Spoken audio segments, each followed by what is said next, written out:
11 minus 11 times 3, then over 2 minus 6 times 4.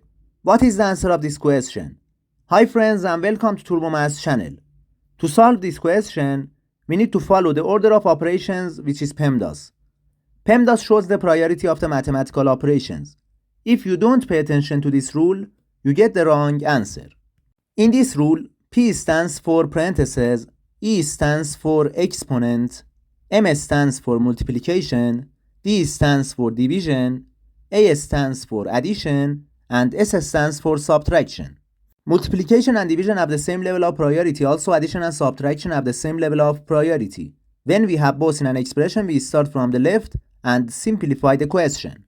First, we simplify this question. We have 11 minus 11 times 3, then divided by 2 minus 6 times 4.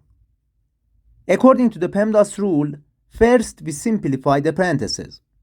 Inside the first parentheses, we have 11 minus 11 times 3. We have subtraction and multiplication. The multiplication has higher priority than subtraction. First, we do this multiplication. Negative 11 times 3 equals negative 33. We have 11 minus 33, then divided by 2 minus 6 times 4. Again, we do this multiplication. We have 2 minus 6 times 4, which equals 24. In the first parentheses, we have 11 minus 33, which equals negative 22. We have negative 22 divided by 2 minus 24, which equals negative 22. Negative 22 divided by negative 22 equals 1. The final answer of this question equals 1. To see more math videos, subscribe to the channel. Goodbye.